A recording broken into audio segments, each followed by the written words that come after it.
दोस्तों, एक अंकित नाम का लड़का होता है जिसकी उम्र 26 साल होती है और वो कांवड़ यात्रा लेकर के हरिद्वार गया हुआ था।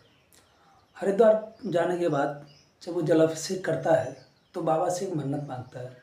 बाबा, अगर मेरी मन्नत पूर्ण हो जाती है तो मैं आपके दरबार में दोबारा फिर कांवड़ लेके आऊँगा। और उसकी वो मनोकामना पूर्ण भी हो जाती है।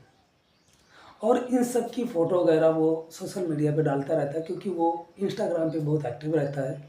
4000 के करीब उसके फॉलोवर्स होते हैं। जब इस साल उस मनोकामना को पूर्ण होने के बाद दोबारा से वो कांवड़ यात्रा लेके जाता है तो वही मनोकामना उसकी मौत का कारण बन जाती है। अब आप बोल रहे होंगे, ये आप क्या बोल रहे हैं? दरअसल मौत का जो वजह थी वो वही मनोकामना थी जो पूर्ण होने के लिए बाबा से मन्नत मांगा था। और उसके बाद जब वो आत्महत्या करने जाता है तो वो एक वीडियो बनाता है और वीडियो बना करके अपनी ज़िंदगी ख़त्म कर लेता है। लोग सोचते हैं आत्महत्या कर ले, लेकिन घर वालों ने पुलिस स्टेशन का घेराव किया, पुलिस पे दबाव बनाया और मामला आगे बढ़ जाता है। नमस्कार दोस्तों, आप देख रहे हैं अपराध की खोज। मैं हूं बीके मौर्य। तो चलिए इस कहानी को विस्तार से जानते हैं, आखिर मामला हुआ क्या। दरअसल दोस्तों, आगरा का रहने वाला अंकित नाम का लड़का, जो कि सोशल मीडिया पे बहुत एक्टिव होता है, गए साल वो बाबा के दरबार में जाके मन्नत मांगता है कि बाबा, अगर मेरी मनोकामना पूर्ण हो जाती है और मेरी शादी अच्छे से हो जाती है, मेरा परिवार अच्छे से बढ़ जाता है, तो मैं आपके दरबार में दोबारा फिर कांवड़ लेके आऊँगा और जलाभिषेक करूँगा। बाबा ने इसकी सुन ली। गए लगभग 5 महीने पहले उसकी शादी हो गई। बीवी बहुत खूबसूरत थी और अंकित जो है उससे बहुत प्यार करता था, मतलब बहुत ज़्यादा प्यार करता था। और जब ये कांवड़ यात्रा आई तो अंकित ने कहा कि मेरी मनोकामना पूर्ण हो गई है और मैं अब बाबा के दरबार में फिर से कांवड़ लेके जाऊंगा। अंकित जो है वो कांवड़ लेके घर से निकलता है और निकलने के बाद जब वो 250-300 किलोमीटर आगरा से हरिद्वार लगभग पड़ता है, जब वो आधे रास्ते में पहुंच जाता है तो उसके घर वालों का जो है फ़ोन आता है अंकित के पास कि तुम्हारी बीवी भाग गई।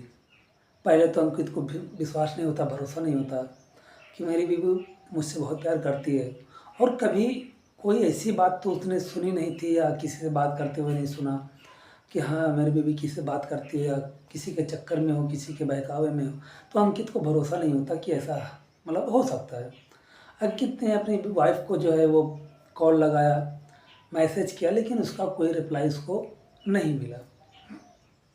अंकित सोचने लगा, हो सकता है इन लोगों की बात में सच्चाई हो।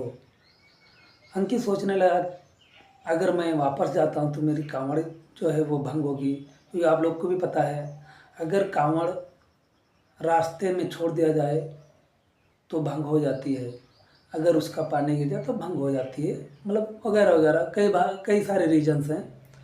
तो अंकित क्या करता है, वो बीच रास्ते से घर वापस आ जाता है। घर आके देखता है तो उसकी वाइफ जो है वो नहीं है। फिर अंकित जो है वो ढूंढने लगता है, परेशान होने लगता है। काफ़ी मतलब कॉल मैसेज बहुत सारी टेक्निक अपनाता है कि जिससे उसकी बीवी के पास उसका मैसेज पहुंचे, उसका संपर्क बन पाए, लेकिन उसका कोई उसकी बीवी से संपर्क बन नहीं पाता है। आखिर में थक हार करके दोस्तों वो डिसाइड करता है कि जिस चीज़ के लिए मैं जा रहा था अब वही चीज़ नहीं रहा, तो मैं अब किस पे क्या भरोसा करूं, ऊपर वाले पे क्या भरोसा करूं, कैसे करूं, क्या नहीं करूं, उसके कुछ समझ में नहीं आया था। वो एकदम टूट गया था, डिप्रेशन में चला गया था। हालांकि उभरने की उसने बहुत कोशिश की पर उभर नहीं पाया। अंततः एक दिन वो इंस्टाग्राम पे एक वीडियो बनाता है और आखिरी शब्द जो उसके थे वो ये था, बस बहुत हुआ, अलविदा। इतना शब्द बोल करके और वो दुनिया से चला जाता है। अब उसके जो घर वाले होते हैं वो बहुत ही परेशान होते हैं, पुलिस स्टेशन पहुंचते हैं एफआईआर दर्ज करवाने के लिए। लेकिन पुलिस कहती है कि ये खुदकुशी का मामला है, किसके ऊपर एफआईआर दर्ज करें। अब घर वाले, जब वो पुलिस वाले एफआईआर दर्ज नहीं करते हैं तो घर वाले परेशान हो जाते हैं, काफ़ी परेशान होते हैं, धरना वगैरह प्रदर्शन करते हैं। तब पुलिस जाके एफआईआर करती है। उसमें एक लड़के की गिरफ्तारी भी होती है। हालांकि जो अंकित था वो अपनी इंस्टाग्राम आईडी पर अपनी जो उसकी पत्नी थी उसका फ़ोटो वगैरह वीडियो वगैरह बहुत डाल रखा था, और वहीं पे जो उसकी पत्नी थी उसका भी इंस्टाग्राम आईडी था, वो भी इंस्टाग्राम चलाती थी, और वो भी अंकित के बहुत सारे फ़ोटोएँ वीडियोस अपनी इंस्टाग्राम आईडी पे डाल रखी थी, माई किंग हस्बैंड, माई लव वगैरह वगैरह। इससे पता चलता था कि उसकी बीवी भी उसको प्यार करती है। अगर ऐसा नहीं होता तो ये सब नहीं करती वो। लेकिन अचानक एक दिन वो जब भाग जाती है तो अंकित टूट सा जाता है, वो अपनी ज़िंदगी ख़त्म कर लेता है।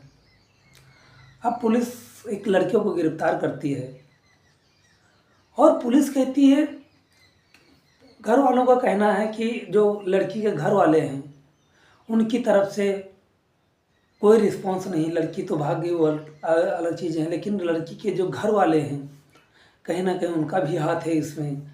लड़की के घर वालों का कोई रिस्पॉन्स समझ में नहीं आ रहा है, और जिसकी वजह से मेरे बेटी की जान गई है। अब पुलिस का कहना है कि जितने एलिगेशन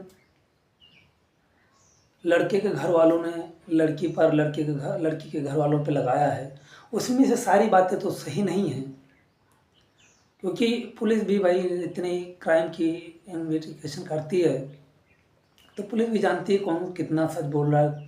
तो पुलिस का कहना है कि सारी बातें तो लड़के के घर वालों की सही नहीं है, पर लड़की की जान गई ये हकीकत है, और लड़की की जान गई लड़की की वजह से ये भी हकीकत है।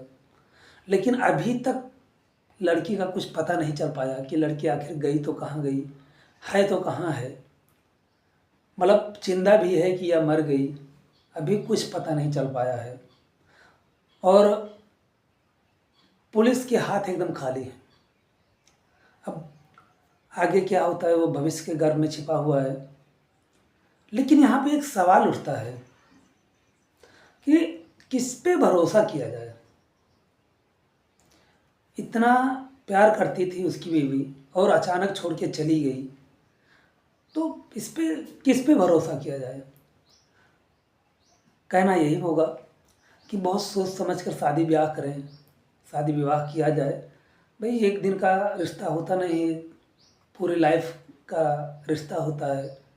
जन्म जन्मांतर का तो कहना गलत होगा, क्योंकि यहाँ इसी जन्म में लोग रिश्ता नहीं निभा पाते हैं, जन्म जन्मांतर का तो बात की बात है। पहले होता था, जब होता था, आप नहीं होता। तो शादी ब्याह जो होता है वो बहुत सोच समझ के करना चाहिए। लेकिन अब मैं अपनी बात का खंडन करूँगा, क्योंकि बहुत सोच समझ होने के बावजूद भी रिश्ते टूटते हैं आज के डेट में इतने भारी मात्रा में, तो क्या किया जाए। लेकिन जहाँ तक है, जो किसी भी लड़की के पीछे पड़ करके उससे शादी नहीं करनी चाहिए। हाँ, अगर लड़की तुम्हारे पीछे है फिर शादी कर लो, क्योंकि लड़कियां एक बार अगर तुम्हारे पीछे हैं तो वो भरपूर प्रयास करेंगी कि हाँ मैं इनके साथ रहूं। लेकिन अगर तुम उनके पीछे पड़ करके शादी करते हो तो रिश्ता टूटने में देर नहीं लगती है। अब अंकित के साथ में क्या हुआ आप लोग कमेंट सेक्शन में ज़रूर बताएं, और अगर हमारा वीडियो अच्छा लगा हो तो चैनल को सब्सक्राइब कर लें, क्योंकि मेरा चैनल नया है, मैं भी नया हूँ। आप लोग मेरा सपोर्ट करें, और किस शहर से आप मेरा वीडियो देख रहे हैं कमेंट सेक्शन में ज़रूर बताएं, और वीडियो को शेयर करें चैनल को सब्सक्राइब कर लें ताकि मेरा सपोर्ट बढ़ता रहे। वीडियो देखने के लिए बहुत बहुत धन्यवाद। नमस्कार।